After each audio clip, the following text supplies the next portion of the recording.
program Kuncoro Leadership Training and Consulting Distance Learning Batch 8.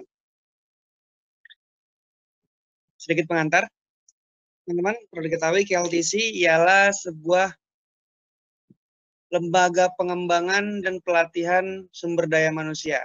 Nah, adanya KLTC Distance Learning dengan niat untuk berbagi pengetahuan, berbagi wawasan di tengah pandemi secara sukarela. Langsung saja. Untuk 1 jam 30 menit ke depan, teman-teman akan diberikan materi oleh trainer yang akan menyampaikan, yaitu Miss Ingrid, Senior Trainer Kuncoro Leadership Training and Consulting. Dan 30 menit setelahnya akan ada sesi diskusi atau sesi tanya-jawab. Untuk sesi diskusi, ketika sudah dipersilakan, silakan tulis nama dan asal teman-teman di kolom chat. Saya ulangi. Ketika penyampaian materi selesai, silakan tulis nama dan asal teman-teman di kolom chat. Lalu silakan aktifkan video dan audio Zoom teman-teman. Oke, sebelum saya persilakan kepada trainer, Miss Ingrid menyampaikan, sudah disiapkan buku dan penanya? Jika sudah, silakan berikan reaksinya, berikan jempolnya. Jempolnya di sana. Oke. Udah siap ya semuanya? Oke.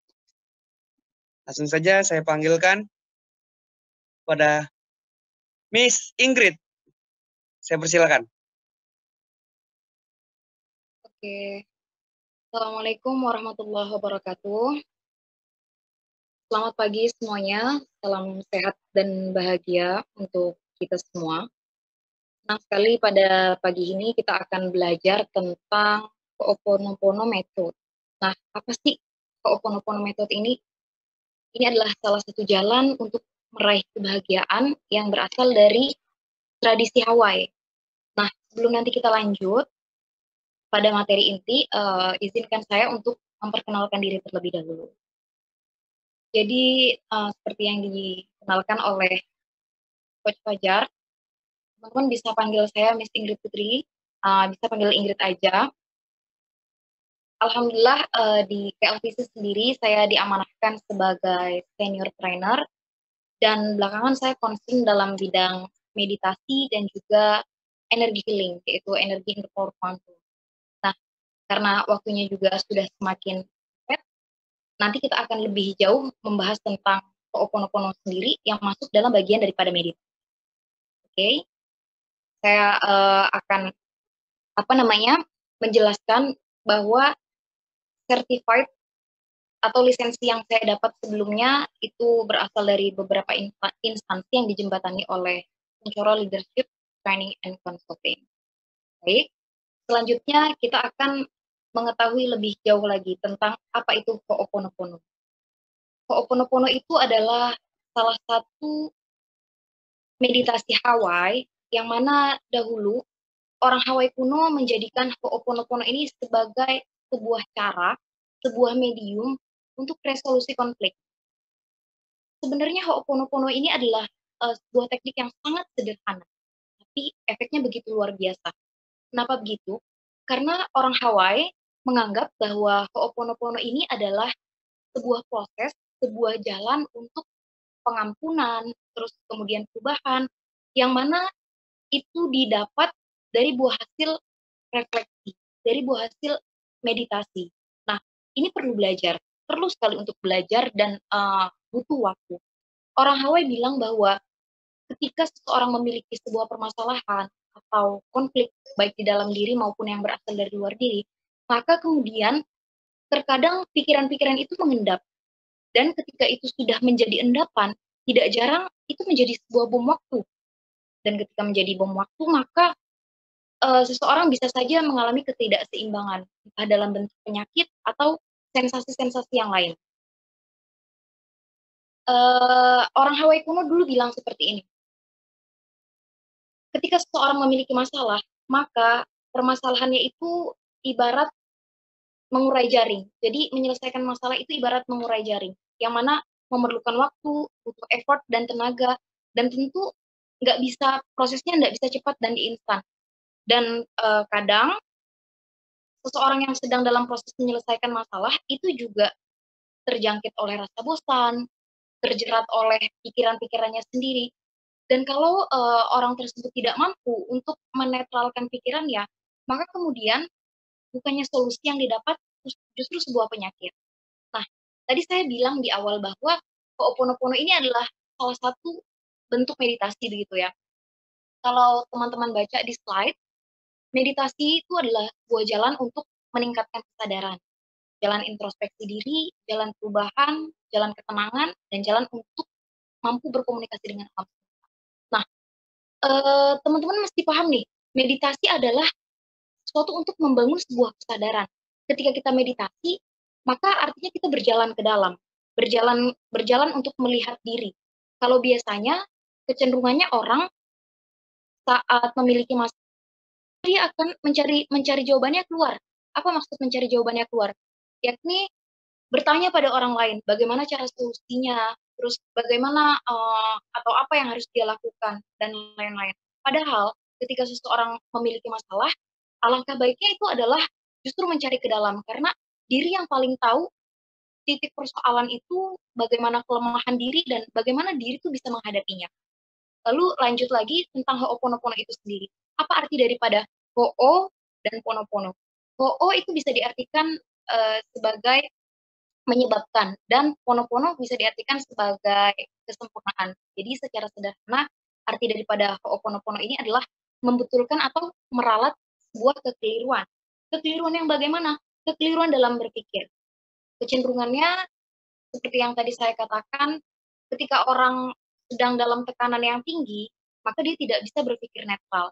Dan pikiran itu terus-menerus mengendap, hingga lama-kelamaan menjadi sesuatu yang menyakitkan di dalam diri. Dan menurut orang Hawaii kuno ini, pikiran-pikiran yang negatif itu timbul dari kenangan-kenangan masa lalu yang menyakitkan. Kalau teman-teman pahami bahwa manusia hidup dalam 3 waktu. Yang pertama itu adalah masa kini, terus kemudian masa lalu, dan masa depan. Nah, kebanyakan orang itu terjebak dengan masa lalu dan masa depan. Kenapa seorang sering terjebak pada masa lalu?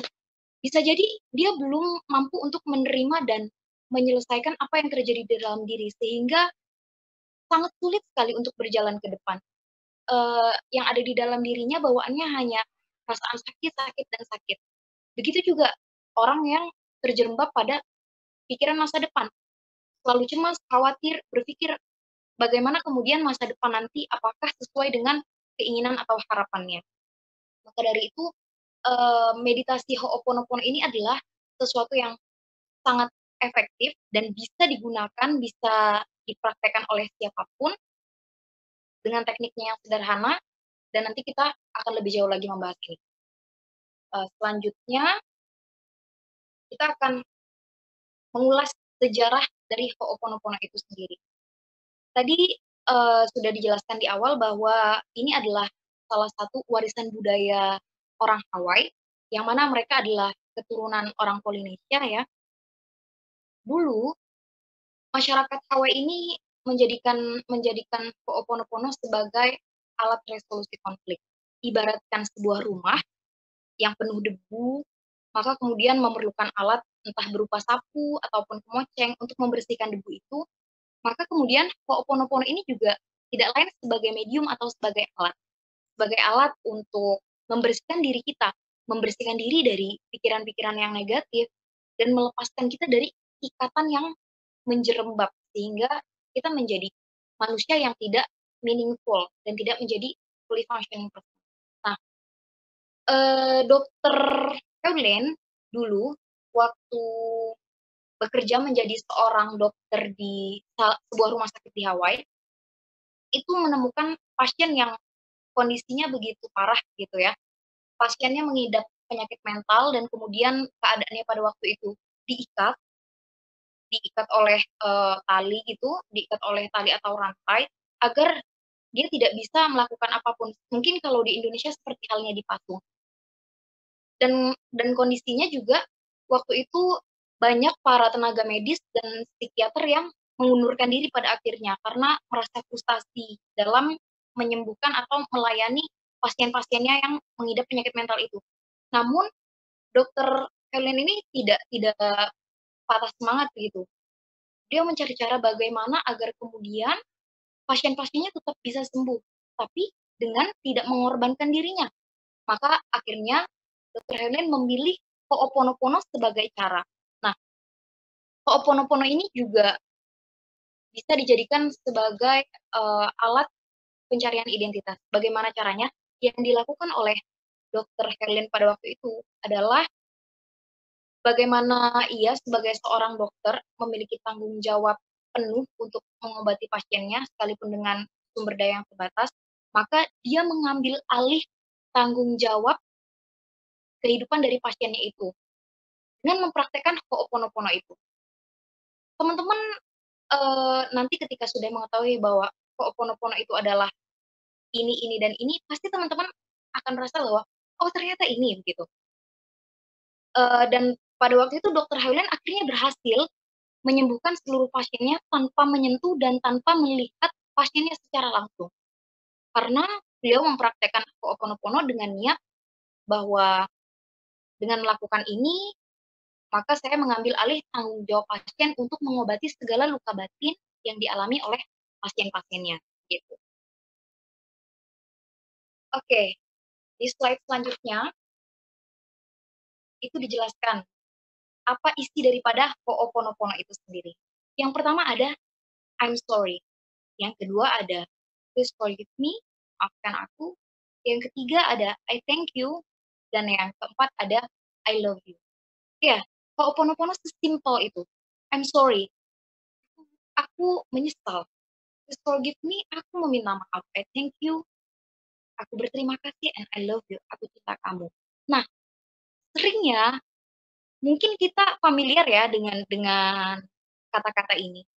Namun seringnya ini diucapkan kepada orang lain gitu. Kita meminta maaf pada orang lain, kita berterima kasih pada orang lain, dan kita bilang bahwa kita mencintai orang lain. Tapi kita lupa untuk mengatakan semua kalimat ini pada diri kita. Padahal diri kita sangat membutuhkan ini. Kenapa?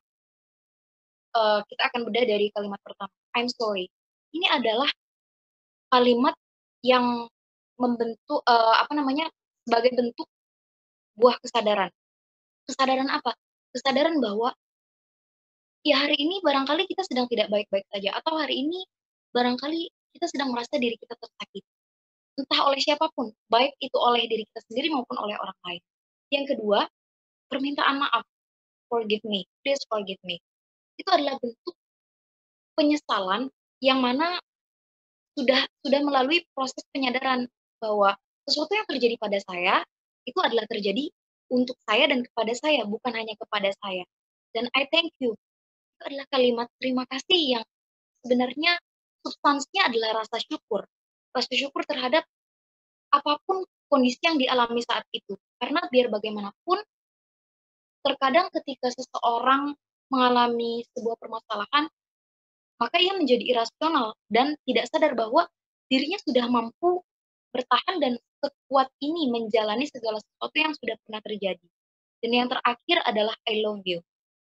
I love you adalah ungkapan ungkapan empati, ungkapan rasa cinta yang luar biasa kepada diri. Yang tidak lain itu juga sebagai bentuk care, sebagai bentuk perhatian dan tanda cinta kasih kita kepada diri sendiri. Kenapa itu perlu? Karena sesungguhnya cinta adalah suatu energi yang paling besar di alam semesta raya ini. Dan kalau kita merasa sudah cukup mampu untuk mengisi tabung cinta kita, maka kita tidak akan kekurangan untuk membagi cinta itu kepada selainnya, gitu. Oke, jadi saya ulangi sekali lagi, teknik Ho'oponopono itu di dalamnya ada kalimat-kalimat tertentu, yang mana ada 4. Yang pertama apa saja? I'm sorry, please forgive me, I thank you, Thank and I you. love I you. love you. Oke? Nah, kenapa sih kita tuh perlu banget melakukan Ho'oponopono? Kita perlu menyadari di sini bahwa tidak semua realita itu dapat berjalan ya sesuai ekspektasi yang kita mau. Dan tidak semua orang juga itu bisa untuk menentukan jalan hidupnya sendiri. Karena kita tidak bisa melepaskan faktor-faktor eksternal yang ada di luar diri. Nah, penolakan yang terpendam itu akan sangat membuat kita merasa tidak nyaman, dan kalau kita sudah tidak nyaman, bisa jadi itu akan menjadi sebuah penyakit. Dan maaf adalah satu-satunya jawaban untuk menyembuhkan ketidaknyamanan itu. Tapi teman-teman juga perlu sadari bahwa memaafkan ini bukan tentang diri kita dengan orang lain, melainkan tentang diri kita yang vis a vis dengan diri kita sendiri. Kenapa begitu? Kita sering banget merasa menjadi korban gitu ya. Misal, ketika kita menghadapi sebuah peristiwa yang sebenarnya itu tidak kita inginkan, kita merasa tersakiti, dan kita merasa tersakiti sebab kita merasa menjadi korban daripada sebuah ketidakadilan, entah itu dari orang lain atau dari dunia eksternal yang lain. Maka kemudian kita tidak, mau memaksa diri kita untuk memaafkan. Kita merasa pantas untuk marah, kita merasa pantas untuk tidak terima. Itu yang kemudian, menjadi akar permasalahan, sehingga kita seolah-olah memiliki legitimasi bahwa tidak apa-apa kita marah. Nah, proses memaafkan ini perlu waktu dan perlu perlu apa namanya, effort yang luar biasa. Kalau tiba-tiba misal kita punya sebuah permasalahan, lalu kemudian, Anda tiba-tiba mendengar ada kalimat yang bilang bahwa, "Udahlah sabar aja, terima aja," kan begitu. Terkadang otak kita atau pikiran kita itu nggak bisa secara langsung menerima. Kenapa? Karena critical thinking kita itu bermain. Istilahnya pikiran kita, bilang, "Masa sih, maafin gitu aja?" Padahal itu menyakitkan loh buat kita.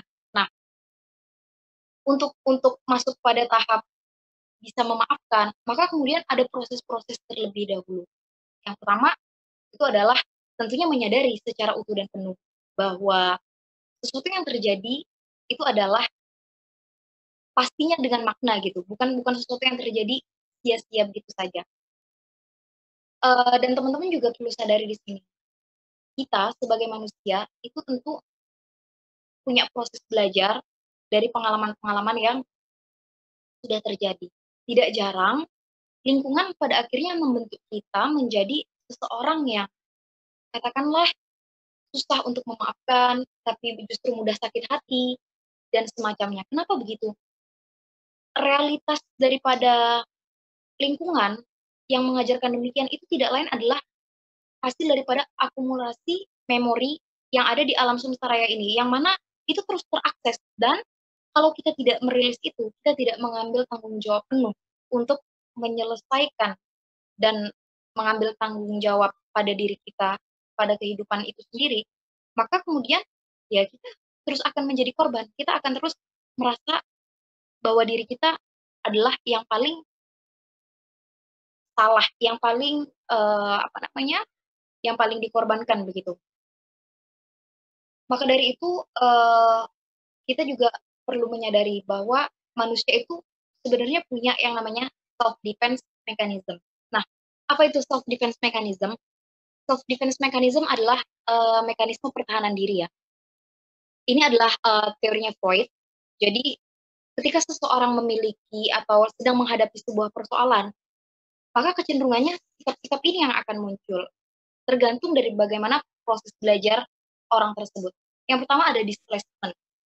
Apa itu displacement? Displacement adalah, dia mengalihkan gitu, mengalihkan persoalan yang satu ke persoalan yang lain, jadi memindahkan objeknya.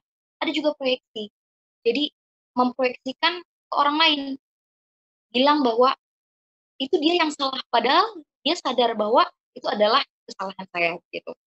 Terus ada juga yang namanya interjection, itu menyalahkan diri sendiri, yang mana sifatnya ini adalah, merugikan tentu ya, karena balik lagi semua disalahkan pada internal. Ada juga yang namanya reaction formation, yang mana maksudnya adalah menunjukkan sesuatu yang tidak sesuai dengan perasaan atau pikiran yang sebenarnya. Contoh, katakan misal ada seorang pemuka agama yang sedang menjelaskan tentang pelecehan seksual, padahal dirinya adalah pelaku, misalkan seperti itu. Terus ada juga yang namanya regresi, bagaimana bereaksi dengan respon yang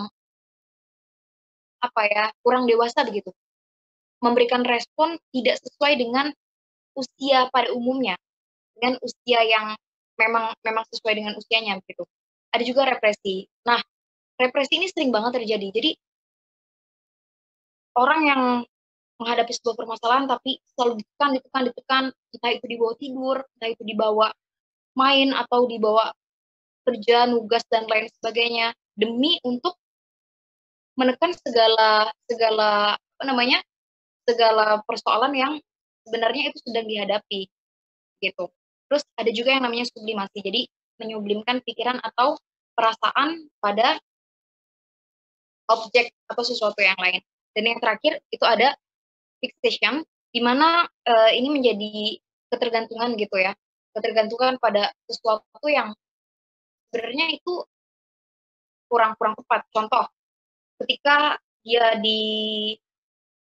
mendapatkan teguran di kantornya begitu, terus kemudian dia merasa bahwa semua orang kantornya itu nanti akan memperlakukan sama seperti bosnya, maka dia memilih untuk tidak kerja dan lain sebagainya. Maka self defense mechanism ini perlu dipahami, dan self defense mechanism itu adalah sesuatu yang wajar ada dalam diri manusia. Hanya saja kita perlu untuk memilih yang mana yang paling tepat. Selanjutnya daripada self mechanism itu, self defense mechanism, manusia tuh punya tendensinya sendiri dalam menghadapi sebuah permasalahan gitu. Ada dua. Yang pertama, kalau dia tidak menghindar dengan cara merepress, memproyeksi dan lain sebagainya. Yang kedua, itu adalah membalas dengan perlakuan yang sama. Kenapa dua hal itu bisa terjadi? Sekali lagi, kita tidak bisa menafikan yang namanya proses belajar, yang mana itu didapat entah dari informasi media, terus kemudian pola asuh, lingkungan keluarga, sekolah, dan lain sebagainya. Nah, kalau kenyataannya, realitanya manusia seperti ini, lalu apa yang bisa dilakukan oleh kita agar kemudian kita tidak selalu mengendap persoalan itu, yang mana akhirnya nanti membuat sebuah penyakit dalam diri kita, baik itu fisik maupun mental ya. Ho'oponopono menjadi salah satu jawaban. Kenapa? Sekali lagi, dengan berjalan ke dalam, dengan melihat apa yang sebenarnya dibutuhkan diri, maka kemudian kita akan lebih mudah mencari pencerahan. Ketika kita bertanya keluar, ketika kita mencari jawaban pada orang lain, bisa saja jawabannya sesuai dengan perspektif atau pandangan yang ada pada orang tersebut, sesuai dengan proses belajar yang mereka miliki. Tapi berbeda halnya ketika melongok ke dalam diri, menjenguk diri terdalam. Maka yang ada, kita akan mengetahui sisi daripada diri kita. Dan ketika kita mengetahui itu, kita akan lebih mudah untuk memilih jalan mana yang harus kita lalui lebih dulu. Gitu. Nah, dari proses Ho'oponopono ini, tadi ada 4 kalimat, sebenarnya substansinya adalah memaafkan dan mencintai diri sendiri. Nah, yang pertama, kita juga perlu tahu, kenapa sih kita tuh harus memaafkan? Why do you have to learn about forgiving? Mari kita sadari bersama teman-teman bahwa yang membuat luka batin atau penyebab daripada luka batin itu sendiri tidak melulu manusia, tidak melulu orang, tapi bisa saja situasi yang tak terprediksi seperti ini. Contohnya adalah bencana alam atau yang saat ini terjadi seperti pandemik begitu ya, kita tidak bisa memungkiri bahwa hal-hal yang tidak terprediksi seperti itu tidak kita duga pada akhirnya kemudian membuat luka batin. Sekalipun mungkin itu dipengaruhi oleh faktor-faktor yang lain gitu. Nah, di teknik Ho'oponopono ini itu mengajarkan kita bahwa jika kita merasa kesulitan untuk memaafkan, maka tetaplah berdoa. Ho'oponopono ini adalah salah satu cara untuk mengafirmasi. Apa maksudnya mengafirmasi? Ya, jadi kalimat-kalimat keempat tadi yang saya katakan sebelumnya, tidak lain itu adalah doa. Doa yang kita afirmasi secara hening. Dengan doa, maka lambat laun pasti pintu maaf itu niscaya akan terbuka. Baik untuk diri kita sendiri maupun untuk mereka, orang yang kita anggap sebagai pelaku kesalahan gitu ya. Orang yang kita anggap sebagai pelaku kesalahan. Nah, selanjutnya kita juga bahas terkait dengan apa sebenarnya manfaat real daripada dan fungsi daripada Ho'oponopono ini sendiri. Jelas, ketika seseorang itu sudah mampu terbebas dari pikiran-pikiran yang negatif, maka dia akan sehat dan bebas, baik secara tubuh, pikiran, maupun jiwa.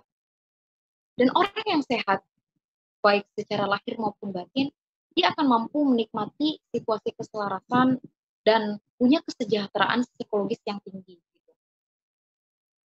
Akhirnya, kalau orang dirinya tuh sudah baik ya, dirinya sudah punya kesejahteraan, maka tidak sulit untuk membangun hubungan yang baik juga dengan orang lain, dengan orang yang kasih, dengan orang-orang di sekitarnya. Karena apa? Tabung cintanya sudah cukup. Berbeda dengan orang yang masih menggantungkan bahagianya pada orang lain, pasti akan selalu mengemis-ngemis gitu. Selanjutnya,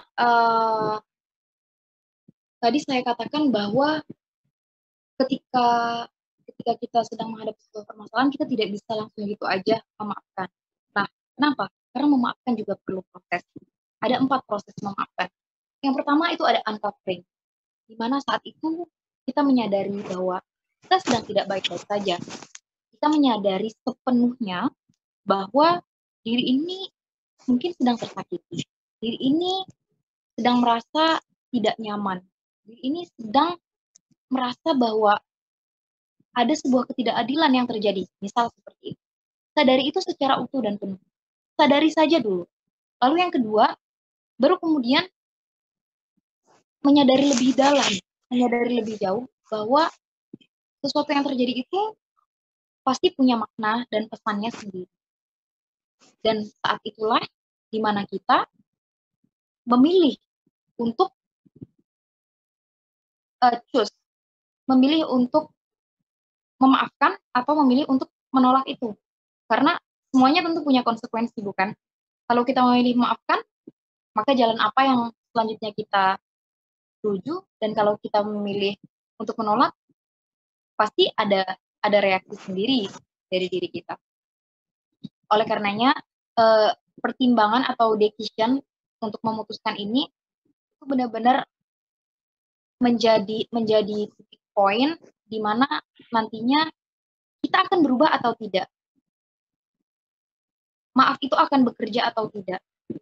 Kalau akhirnya kita memilih untuk memaafkan, maka kemudian maaf itu akan bekerja. Tentu ketika proses maaf itu bekerja, tidak serta-merta kita langsung menerima begitu saja, karena memaafkan berbeda dengan melupakan. Memaafkan bukan melupakan. Memaafkan juga bukan berarti memberikan orang lain kesempatan yang sama untuk mengulangi kesalahan. Tapi memaafkan adalah tentang bagaimana kita mendapatkan sesuatu kedamaian batin dan kita bisa move on gitu dari situasi atau kondisi yang sebelumnya barangkali itu menyakitkan untuk kita dan merugikan tentu.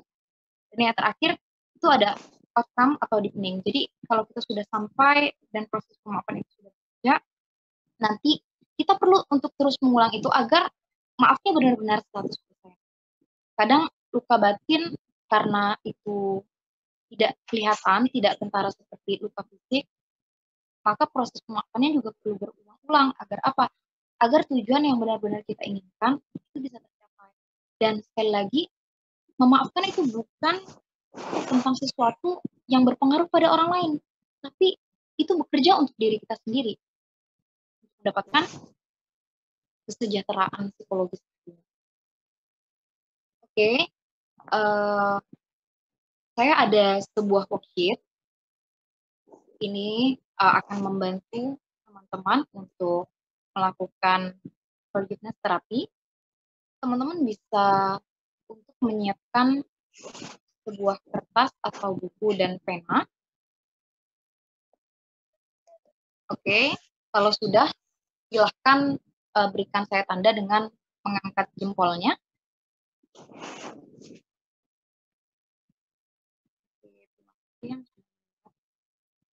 Oke, masih ditunggu yang belum. Oke, di worksheet itu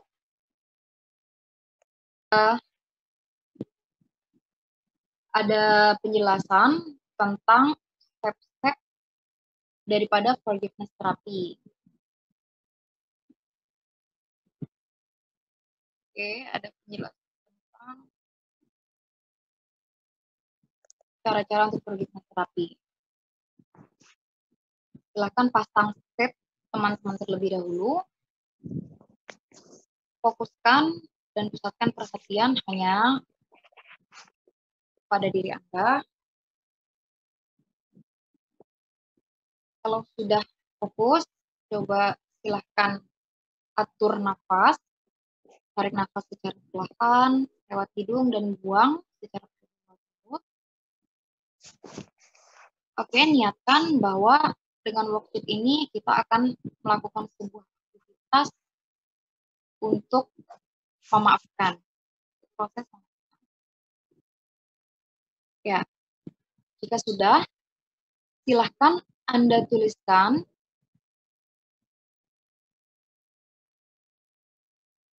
oke, kalau sudah merasa nyaman dan sudah fokus, silahkan Anda tuliskan 3 hal. Anda tuliskan 3 hal yang menurut Anda itu sangat tidak adil buat diri Anda, atau 3 hal yang menurut Anda sangat-sangat menyakitkan dalam hidup Anda. Tuliskan itu di lembar kertas Anda.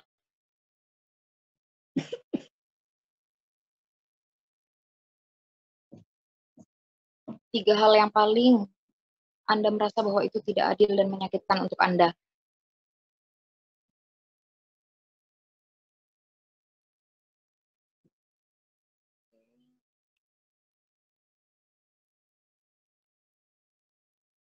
Oke.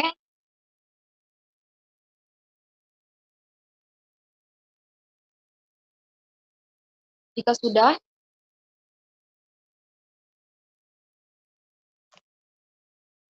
sudah, teman-teman bisa lanjut ke step selanjutnya. Jelaskan bagaimana ketidakadilan atau perasaan yang menyakitkan itu berpengaruh pada Anda. Misal, perasaan menyakitkan itu pada akhirnya berpengaruh pada perubahan perilaku Anda, atau menimbulkan efek sakit pada tubuh Anda, dan lain sebagainya, begitu. Tunggu ya, ambil itu dulu. Bentar,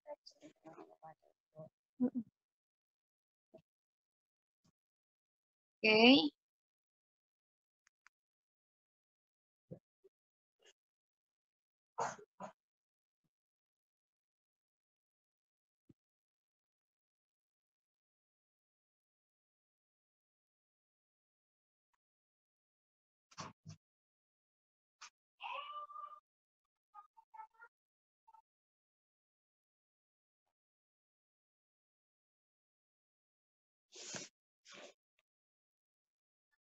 Silahkan Anda tuliskan perasaan-perasaan apa yang Anda rasakan terhadap orang yang Anda anggap membuat kesalahan itu.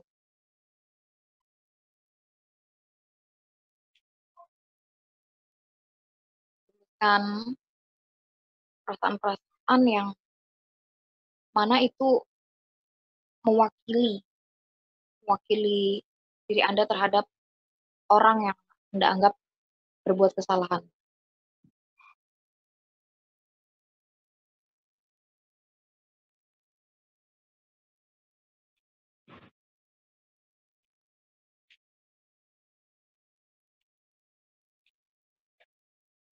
Oke, baik. Selanjutnya, tetap dengan fokus yang sama. Silahkan saat ini Anda bayangkan betul-betul dan jelaskan atau boleh Anda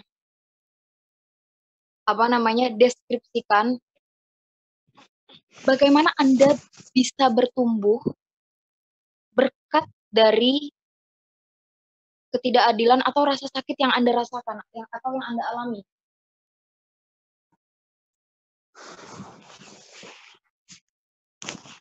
Bayangkan dan jelaskan apa yang akan Anda dapatkan atau bagaimana nantinya Anda bisa tumbuh berkat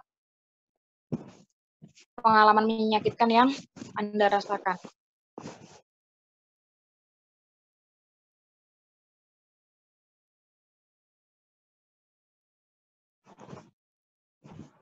Baik.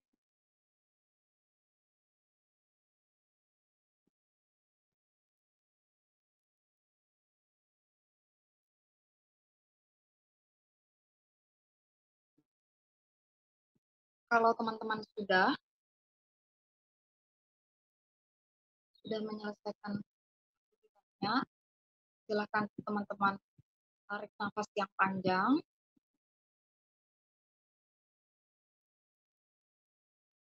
Hembuskan perlahan lewat mulut sambil menyadari pelan-pelan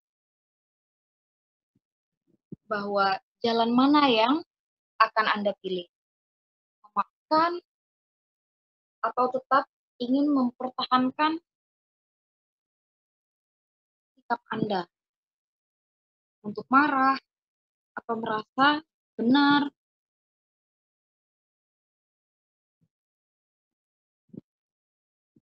Terus tarik nafas perlahan dan hembuskan pelan saja. Apapun pikiran dan perasaan yang hadir, biarkan, dan Anda nanti bisa membaca tulisan yang sebelumnya Anda tulis dengan mempraktekkan Ho'oponopono secara mandiri. Oke, jadi saya akan mereview ulang worksheet daripada forgiveness terapi ini dengan Anda menuliskan hal apa yang sebenarnya membuat Anda sakit, terus kemudian juga dilanjutkan dengan memperjelas apa saja sebenarnya yang Anda rasakan dari perasaan-perasaan yang menyakitkan ini, dari kehadiran perasaan ini. Dan selanjutnya, maka kemudian Anda bisa secara jelas dan konkret untuk mengetahui sebenarnya apa yang Anda alami. Sebab kita seringkali terjerembab oleh pikiran kita sendiri. Terjerembab oleh pikiran-pikiran yang mengkerangkeng diri, yang mengatakan bahwa kamu disakiti, maka kamu boleh membalas, dan lain sebagainya. Inti daripada memaafkan tidak lain adalah bagaimana diri bisa terbebas. Jika diri sudah terbebas, maka kemudian luka batin itu akan berubah bukan lagi menjadi luka, tapi menjadi sebuah suka. Sebab ada sebuah bahan ajar, ada sebuah pelajaran yang mampu kita petik. Nah, makanya di situ ada kalimat bahwa memaafkan untuk sembuh, memaafkan untuk tumbuh. Ketika luka batin itu masih menganga, ibarat luka fisik yang ada di luar dan tidak diobati, maka dia akan membusuk. Ketika itu membusuk, maka jangan Hidup kita di atas rasanya selalu menyakitkan gitu. Rasanya selalu penuh dengan hal-hal yang membuat kita kecewa. Padahal sesungguhnya kita tidak bisa terlepas daripada yang namanya luka, baik itu secara fisik maupun batin gitu. Tapi kita bisa memilih jalan mana yang mau kita tuju. Setiap kita berhak punya pilihan dan dengan bebas untuk memilih itu. Kalau kiranya kita memang perlu mengambil jeda untuk menyadari secara utuh dan penuh tentang apa yang sedang kita alami, silahkan dilakukan. Tapi jangan lupa bahwa waktu juga terus berjalan, sehingga kemudian kita perlu mengingat itu. Apakah kita akan terus stagnan dalam tahap ini, atau kita mau segera lanjut ke next step. Pada intinya, agar bisa berjalan menuju tangga-tangga selanjutnya, kita perlu memaafkan. Memaafkan untuk sembuh, dan memaafkan untuk tumbuh. Selanjutnya, karena tadi sudah membahas tentang kalimat-kalimat yang ada di dalam Ho'oponopono ini, kita perlu tahu bagaimana cara kerja Ho'oponopono. Tadi saya sudah mengatakan tekniknya sangat mudah dan bisa dilakukan oleh setiap orang. Yang pertama, teman-teman disarankan untuk duduk. Kenapa perlu duduk? Karena ketika teman-teman duduk, maka teman-teman bisa lebih fokus. Bisa dibayangkan ketika teman-teman memilih untuk tidur, itu sebenarnya bisa saja dilakukan. Tapi bagaimana kalau ternyata malah bablas? Itu yang perlu diperhatikan. Silakan teman-teman ambil posisi ternyaman dan duduk. Lalu selanjutnya, listen atau memutar audio Ho'oponopono yang tersedia. Jadi, teman-teman bisa searching. Ada dalam versi bahasa-bahasa yang banyak. Teman-teman bisa pilih, ada dalam bahasa Indonesia, bahasa Inggris, dan lain sebagainya. Cukup dengarkan. Lalu yang ketiga, ada afirmasi. Dari perkataan atau kalimat-kalimat yang Anda dengar. Apa tadi? Apa saja? I'm sorry, forgive me, I love you, and I thank you gitu ya. Silakan itu afirmasikan ke diri sendiri. Kalau ada pertanyaan bahwa itu ditujukan ke siapa? Ke diri atau orang yang kita anggap salah? Bisa dua-duanya. Silakan Anda pilih. Anda merasa ketika mendengarkan itu ditujukan untuk siapa, dan Anda mau memaafkan pada siapa begitu. Dan itu terus diulangi sampai selesai, hingga akhirnya nanti teman-teman ketika sudah melakukan pembiasaan ini sampai pada titik bisa memaafkan dan bisa meraih kebahagiaan. Oh ya, kunci daripada Ho'oponopono ini sendiri, karena ini berkaitan dengan meditasi, itu kuncinya ada pada nafas juga. Jadi ketika melakukan, teman-teman sambil mengatur nafas, bisa sambil menyadari secara utuh dan penuh setiap tarikan nafas lewat hidung dan setiap hembusan nafas yang dikeluarkan lewat mulut. Kuncinya di situ. Oke. Berbicara memaafkan, mungkin itu adalah sesuatu yang mudah, dianggap mudah. Tetapi pada kenyataannya, untuk praktek itu kita butuh waktu dan proses yang lama. Sebab memaafkan itu bukan hanya pada tataran afeksi saja, tetapi juga pada tataran perilaku. Memaafkan tanpa perwujudan interpersonal itu tentu akan menyakitkan. Namun, ungkapan interpersonal tanpa ketulusan hanya akan menjadi suatu spiritual. Jadi, misal ketika kita memiliki konflik antar pribadi, antar teman, mungkin kita akan bilang maaf gitu, atau dia akan bilang maaf kepada kita.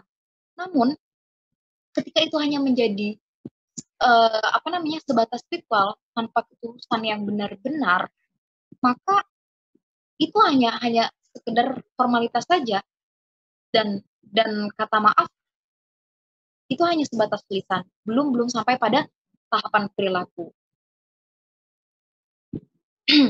Nah, tadi saya katakan bahwa kunci daripada Ho'oponopono ini adalah memaafkan, mencintai, untuk meraih kebahagiaan. Sebab apa? Happiness not comes from other world. Jadi kebahagiaan itu bukan datang dari dunia luar, bukan datang dari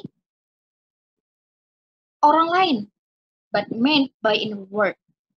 Tapi kebahagiaan itu terbuat dari diri kita sendiri, muncul dari dunia inner, dari dunia yang ada di dalam diri kita sendiri. Oleh karenanya, kebahagiaan itu menjadi tanggung jawab diri. Kita perlu untuk mengasah mental kita dengan cara melepaskan pikiran-pikiran negatif, energi-energi yang kurang baik di dalam diri, agar kita mudah untuk mencapai pencerahan dan sampai akhirnya pada titik kebahagiaan yang sesungguhnya. Begitu kurang lebih dari saya. Kita lanjutkan sesi tanya jawab agar KLTC Distance Learning kali ini akan lebih hidup. Begitu. Terima kasih.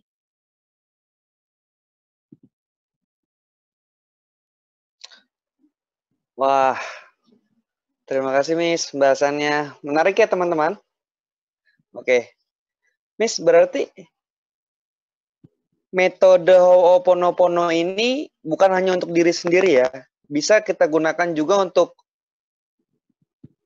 keluarga atau untuk orang lain begitu Miss ya?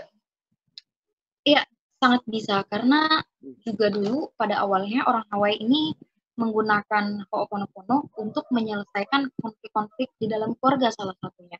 Dan ada evidence base berupa penelitian di Amerika, itu dijelaskan bahwa keluarga yang hampir bercerai, katakanlah keluarga yang sudah cukup broken, itu ternyata bisa selesai masalahnya karena menggunakan teknik Ho'oponopono ini. Tapi tentunya dengan waktu dan komitmen yang kuat gitu ya.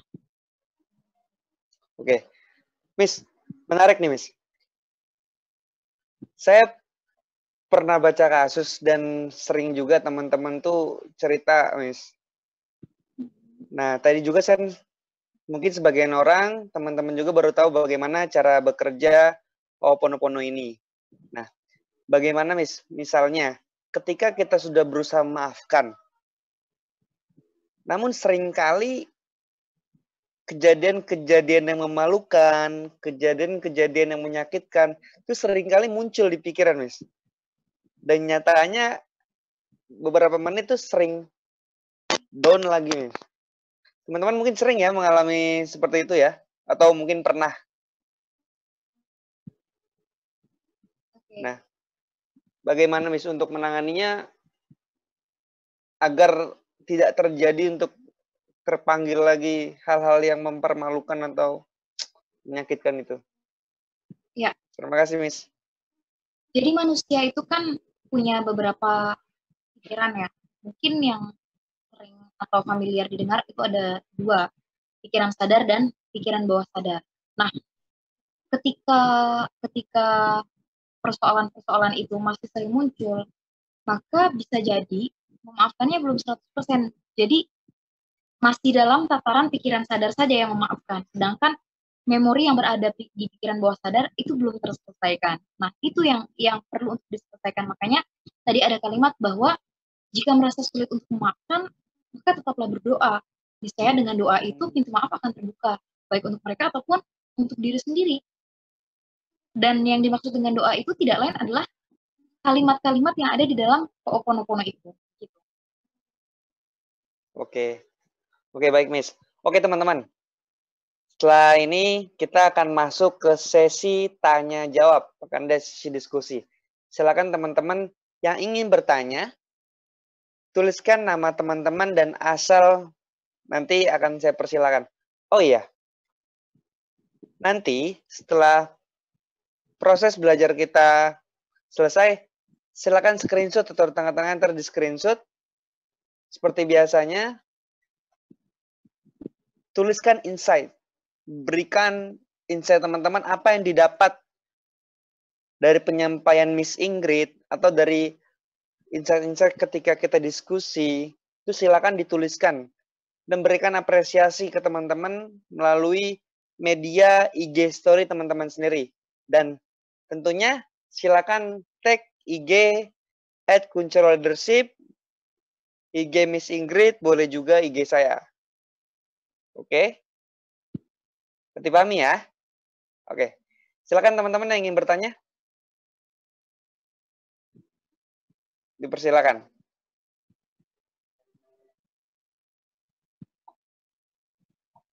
Sudah ada?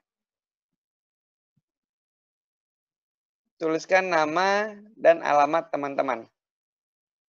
Baik. Di kolom chat.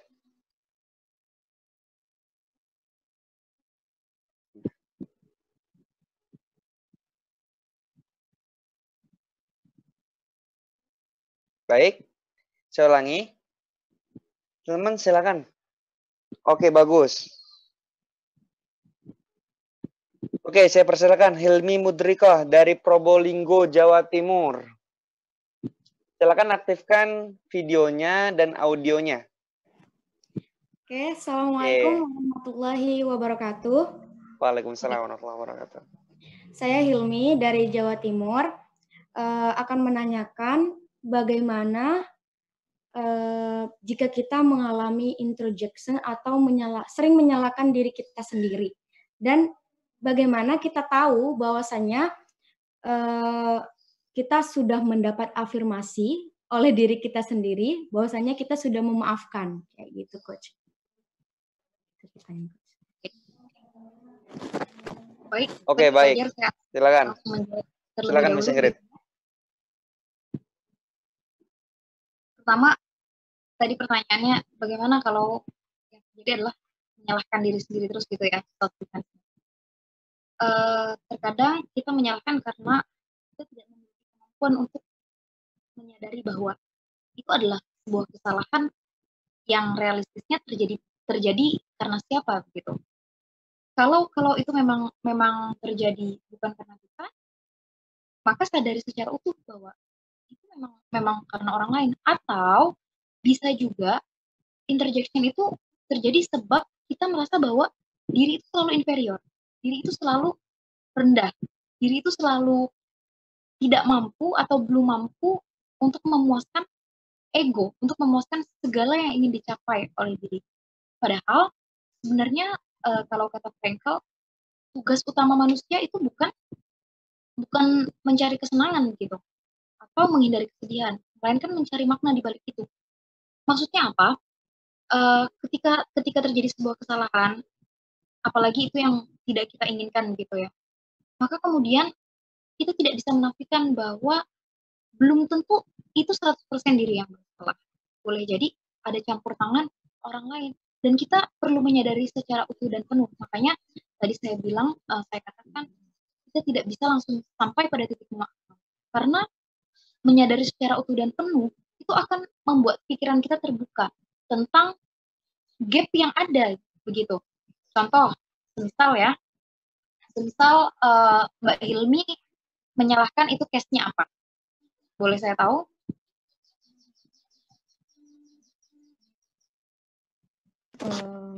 Seperti kesalahan, ibaratnya mempunyai janji untuk kita sendiri, tapi sampai sekarang pun janji itu belum ditepati, seperti itu, Coach. Oke, baik. Nah, itu artinya kan ada sebuah ketidakmampuan yang sebenarnya ingin dicapai oleh diri.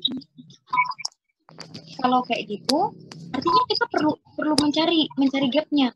Apa sih yang sebenarnya membuat diri ini belum berhasil untuk merealisasikan itu?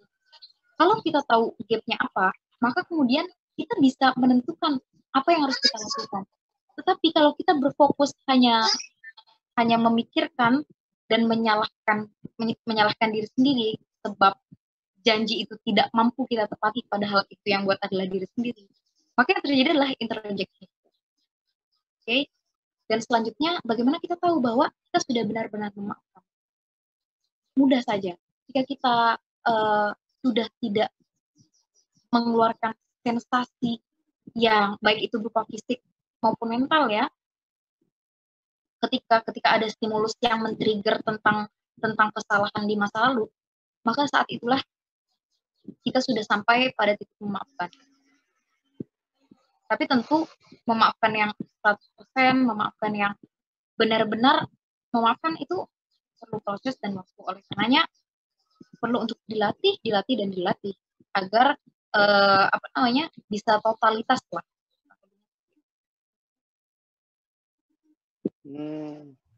Baik Coach, terima kasih. Oke. Sama-sama. Oke, untuk Heli Mudrika, berarti memaafkan diri sendiri terlebih dahulu itu perlu ada latihan begitu ya? Ya, Oke. betul sekali. Oke, untuk teman-teman yang lain, silakan. Saya berikan waktu kepada teman-teman untuk bertanya. Mungkin banyak teman-teman yang, oh iya ya, oh banyak mendapatkan aha momen ketika penyampaian materi, terberkesinambungan dengan teman-teman. Itu silakan sampaikan. Bagaimana cara mengatasinya atau bagaimana untuk mengaplikasikan. Kalau boleh diminta juga, teman-teman boleh minta ulang. Coach, boleh diulang materi ini, saya belum paham yang bagian yang mana yang belum paham, silakan ditanya kembali, tidak apa-apa. Nanti akan Miss Ingrid yang menjawabnya. Oke, dikarenakan sinyal putus nyambung, diperbolehkan. Silakan, dari mana? Sebutkan namanya, sambil menunggu teman-teman yang lain. Oke, silakan. Ismi dari Bima. Ente.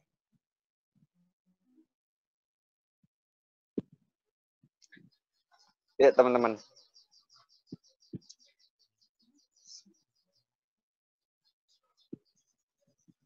Sambil menunggu Bima, oke, Husna Temanggung. Seringnya itu banyak sekali hal-hal unik. Oke, Adel dari Kerawang. Oke, sambil menunggu Bima, saya persilakan dulu Husna dari Temanggung.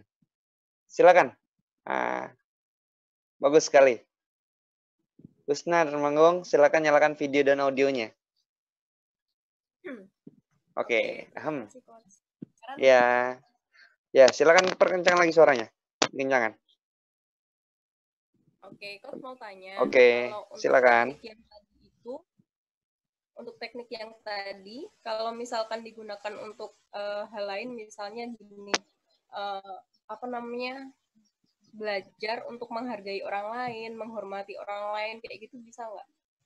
Oke. Soalnya kan kadang-kadang, maksudnya ego diri itu lebih cenderung ingin dihormati, ingin dihargai ketimbang menghargai dan menghormati orang lain. Seperti itu. Terima kasih. Oke, baik. Sama-sama. Oke, berarti pertanyaannya bagaimana, bisa nggak sih gitu ya? Bisa nggak sih metode Ho'oponopono ini digunakan untuk menghargai dan menghormati orang lain? Oke, silakan Miss Ingrid. Ya, terima kasih Husna pertanyaannya. Oke. Kalau ditanya bisa atau enggak, tentu bisa. Kenapa? Sebab apa yang keluar dari dalam diri kepada orang lain, sebenarnya itu tidak lain adalah proyeksi dari diri. Contoh, orang yang membuli, orang yang bilang bahwa orang lain tuh A, B, C, D, dan lain sebagainya. Bisa jadi, itu adalah sesuatu yang sebenarnya ada di dalam diri. Kalau tadi Mbak bilang, kecenderungannya kita tuh pengennya dihargai gitu. Kita juga perlu cari tahu kenapa kita merasa bahwa kita perlu dihargai. Definisi penghargaan untuk kita itu seperti apa? Itu perlu digali, dan Ho'oponopono ini mampu untuk membuka pencerahan diri bagi diri kita. Tadi digunakan bahwa Morena Nakula itu seorang healer dari Hawaii. Beliau itu menggunakan Ho'oponopono ini menjadi alat untuk pencarian identitas diri. Bagaimana kemudian agar dia tuh mampu selaras dengan sesama manusia dan alam. Kalau Mbak Usna juga berpikir kayaknya berat gitu ya, kita terlalu gengsi dengan ego yang kita miliki untuk berbuat baik pada orang lain atau menghormati orang lain. Nah, itu kita perlu check myself dulu, perlu cari tahu dalam diri yang paling dalam, sudah sejauh mana kita menghargai diri atau sudah sejauh mana kita menyayangi diri agar kemudian tadi tabung cinta yang ada itu tidak kering. Kemudian kita jadi orang yang gampang jadi orang yang katakan gampang marah atau gampang iri dengan orang lain, sebab perasaan atau pikiran-pikiran negatif seperti halnya khawatir, marah, dengki dan lain sebagainya itu muncul dari pengalaman menyakitkan masa lalu gitu. Oke, Miss. Oh, berarti seperti yang disampaikan di awal, Miss ya. Tetap menggunakan cara kerja Ho'oponopono dan bagaimana jalan ke dalam. Bagaimana, Miss? Bagaimana dengan teknik meditasi Ho'oponopono ini kita masuk ke dalam diri yang paling dalam, artinya menyelesaikan sesuatu yang ada di dalam diri gitu. Oke. Berjalan ke dalam. Oke, menarik sekali ya teman-teman. Bagaimana Usna? Kurang jelas atau sudah cukup? Usna dari teman. Ya. Berarti setiap apapun permasalahan di dalam diri, kita harus menguraikan satu gitu ya, harus selalu ditulis, terus kenapa, kok bisa kayak gini, dan lain sebagainya, seperti itu ya, Miss? Iya, sebaiknya begitu, Usna, karena ketika segala pikiran dan perasaan itu ditulis, kita menjadi lebih tahu dan pikiran bisa menjadi lebih rasional. Kalau misal kita berada dalam tekanan atau sesuatu kondisi yang membuat kita nggak nyaman dan kemudian kita larut dalam pikiran itu sebab mengawang-awang, pikiran kan sifatnya abstrak nih, maka nanti kita akan mudah lari-lari, dalam arti kita akan mudah terbawa atau terjebak pada pikiran itu sendiri, sehingga akhirnya kita menjadi irasional dan nggak tahu apa yang harusnya kita lakukan begitu. Oke, Coach, terima kasih. Oke, baik, sama-sama. Oke, boleh lanjut ke pertanyaan selanjutnya, Miss? Sambil menunggu Ismi nih, Ismi dari Bima. Masih panjang seperti pertanyaan Ismi nih.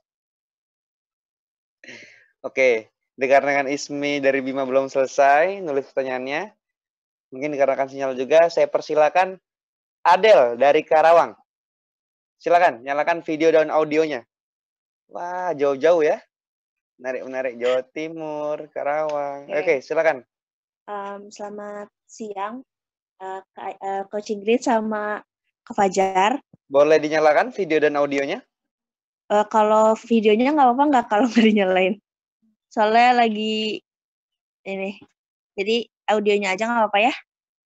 Oke. Silakan. Kak, saya mau tanya.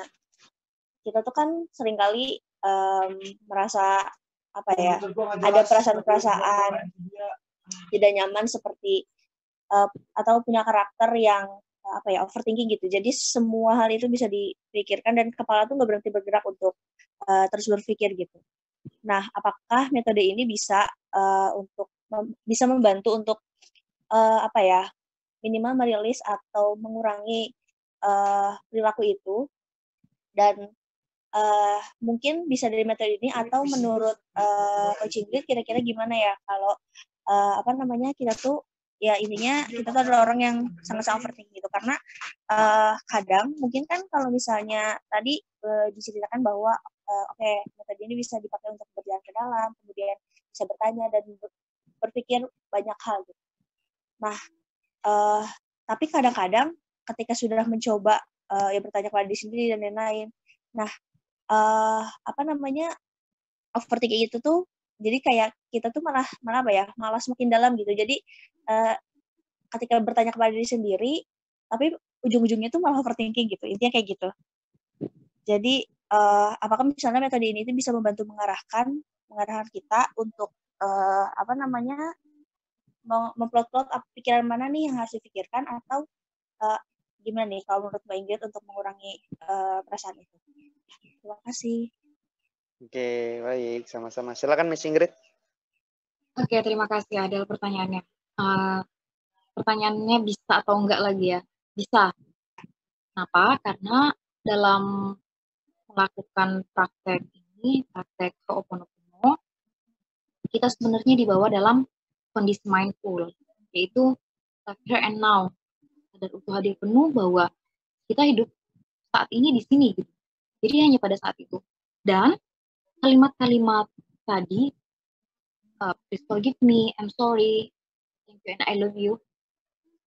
Kalau untuk kasusnya Adele seperti ini, silahkan tujukan kalimat-kalimat itu pada si overthinkingnya tidak menjadi soal.